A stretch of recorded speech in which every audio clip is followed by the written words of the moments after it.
Салемские процессы над ведьмами 1692 года – черная метка в истории Америки и Новой Англии. Судебные процессы в Салеме, штат Массачусетс, длились менее года и вызвали столько потрясений, что город до сих пор известен по ним. Возможно, самым ужасным аспектом оставалось то, что кого угодно можно было обвинить в колдовстве, и мало что можно было сделать, чтобы защитить себя.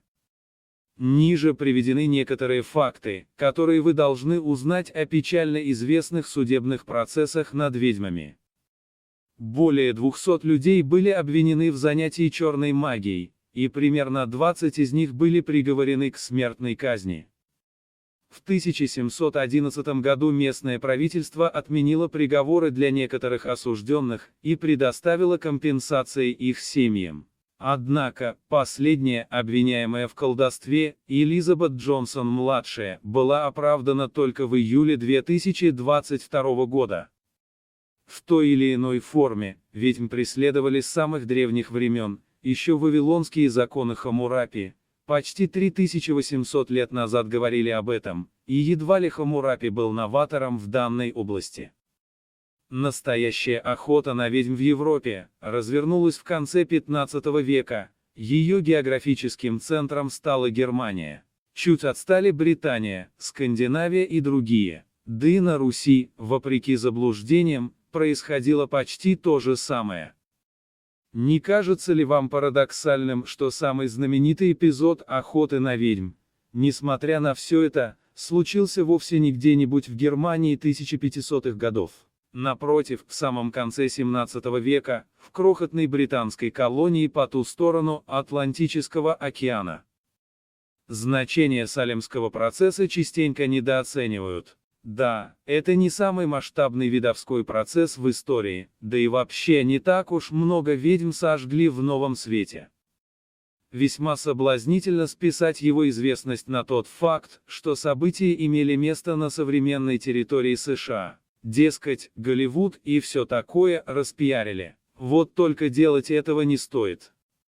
Значимость салемских событий основана на том, что перед нами наиболее хорошо задокументированный процесс, в полной мере обнажающий самые характерные черты охоты на ведьм, такой, какой она была на самом деле, а не в кино и массовом сознании. Поэтому изучать процесс 1692-1693 годов необходимо.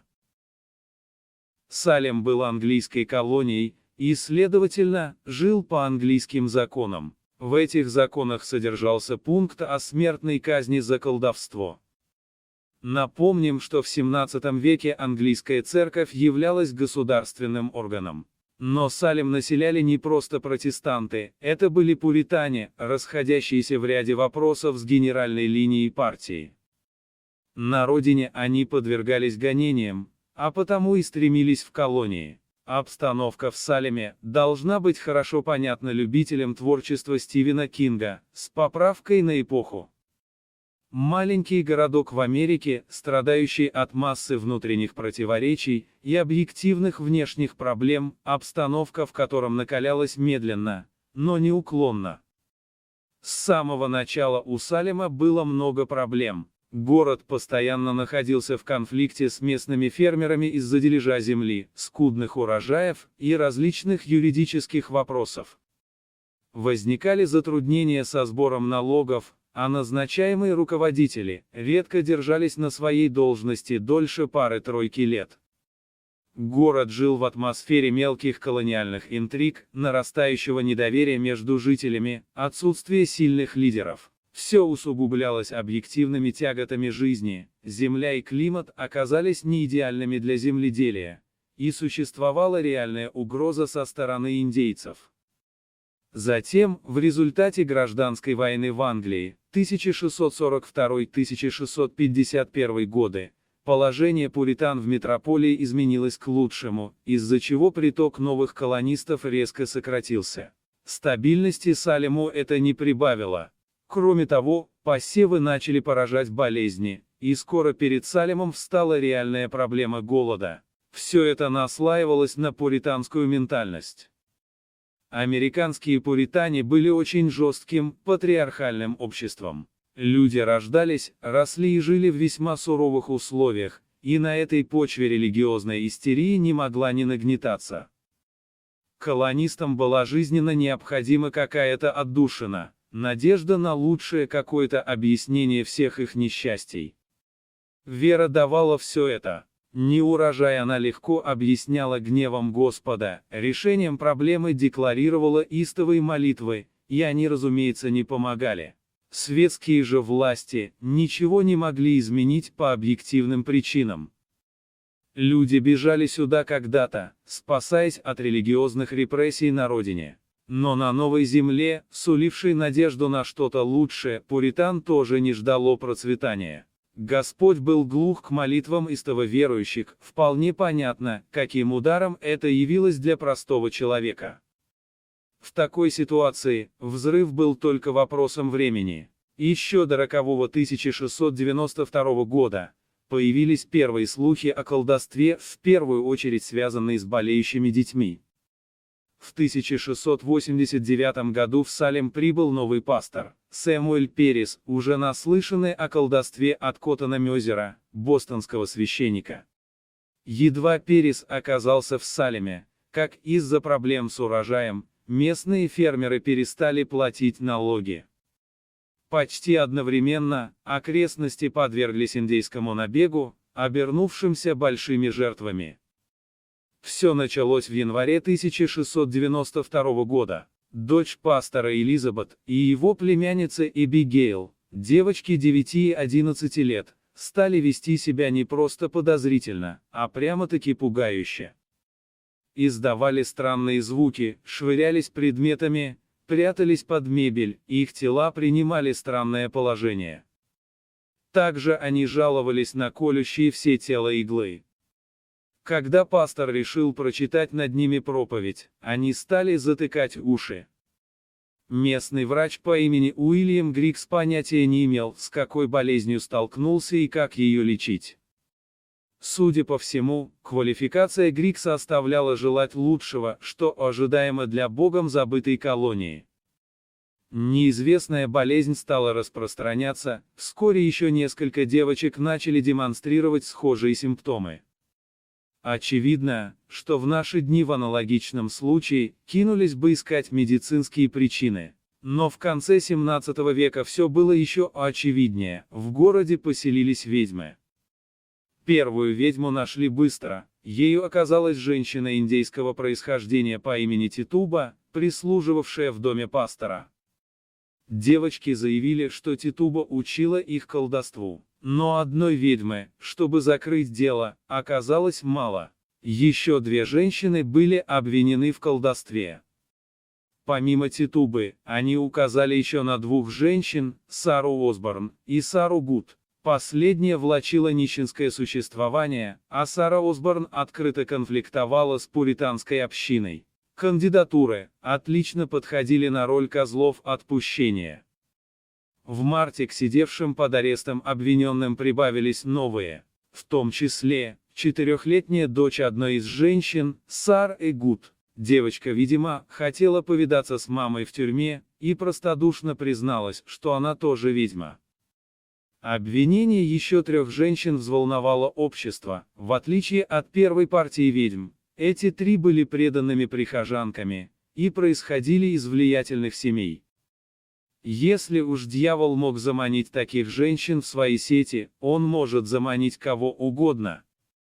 Пуритане считали, что женщины слабы телом, и не могут противостоять дьявольским чарам, поэтому именно они чаще всего становятся ведьмами. Несмотря на такой шовинистский настрой, в апреле аресты коснулись и мужчин. Вместе с женой Элизабет был арестован фермер Джон Проктор, а также муж другой обвиняемой, 80-летний Жиль Кори, и бывший пастор Салема Джордж Берроуз. Охота на ведьм приобрела невиданные масштабы. Всего за несколько месяцев в связях с дьяволом были обвинены и заключены в тюрьму 150 человек, жители не только Салема, но и соседнего Бостона. Суд представлял собой полный фарс. Назначенный губернатором председатель не имел юридического образования. Понятно, что все это могло окончиться только массовыми казнями. От событий в континентальной Европе, Салем отличался одним: здесь ведьм и колдунов вешали, как полагалось по английским законам. Суд начался в мае. То, что неизвестную болезнь на девочек послал сам дьявол, сомнению не подвергалось. Все, что оставалось выяснить суду, сотрудничали ли с дьяволом подсудимые, то есть давали ему разрешение на использование своего образа, или он действовал вопреки их воле. При этом главным свидетельством были видения девочек, а поскольку они заверяли, что обвиняемые являлись к ним, точнее дьявол являлся, приняв обличие обвиняемых, то судьба несчастных была предрешена. Казни начались уже в июне.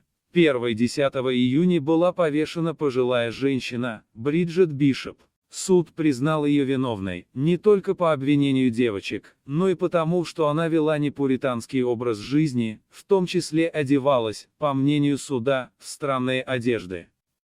Бишоп имела репутацию человека, бросающего вызов традиционным стандартам того времени.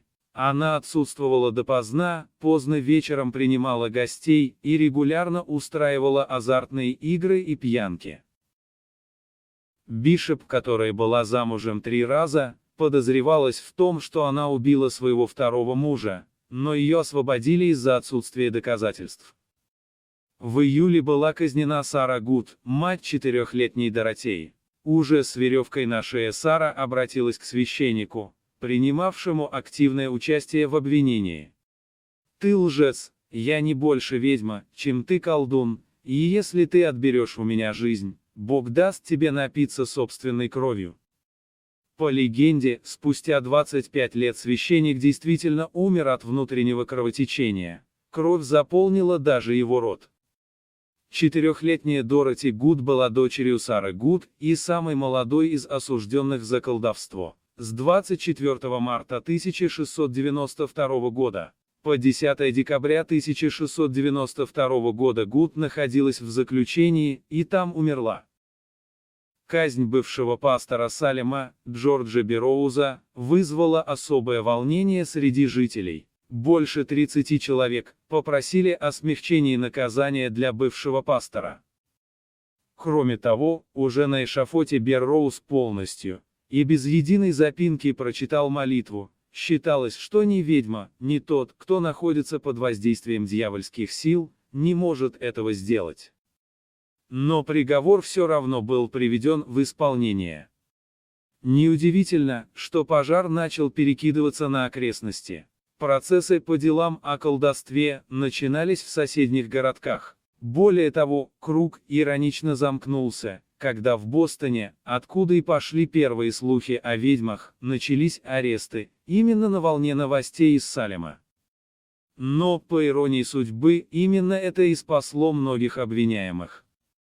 В Бостоне сатанинская паника дошла до того, что арестовали капитана Олдена, героя войны, одного из самых авторитетных жителей города. Будучи не робкого десятка и хорошо подготовленным, он сумел бежать из заключения и скрылся в неизвестном направлении. Но этот случай заставил власти задуматься.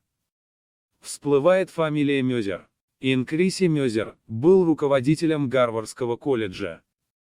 Он первым начал призывать прекратить безумие, основанное на показаниях лишившихся здравого рассудка детей. Авторитет Инкриса Мёзера был огромен, и губернатор не мог его не послушать. Дело перевели в Бостон, где именно для этого учредили специальный суд. Отсюда берет свое начало современный Верховный суд штата. А там дело спустили на тормозах, явно по воле губернатора. Тех арестованных, кто еще оставался в живых, отпустили. Мрачный итог Салемского процесса. 19 казненных, 3 погибших до приговора, 1 проданный в рабство. Как сложилась жизнь остальных, в основном остается только гадать, учитывая, что они пережили за год. Уже в 1697 году все приговоры были объявлены незаконными, а бывшие обвинители оправдывались тем, что их запутал сатана. Теперь уже они оказались изгоями. Большинство из девочек, свидетельствовавших на процессе, не смогли в итоге найти себе мужей. Шрамы на обществе штата Массачусетс будут заживать долгими десятилетиями. История Салема очень показательна, крайне ярко проявились в ней типичные черты охоты на ведьм, не только показывающие жестокость преследователей колдовства, но также и объясняющие, почему все это происходило. На этом примере мы хорошо видим не только то, как вроде бы нормальные люди начинали убивать собственных соседей, но и то, почему они это делали. Конечно, все факторы, приведшие к трагедии Салема, не оправдание, но они наглядно показывают, что доводило людей до способности увидеть вокруг злых ведьм и начать разжигать костры.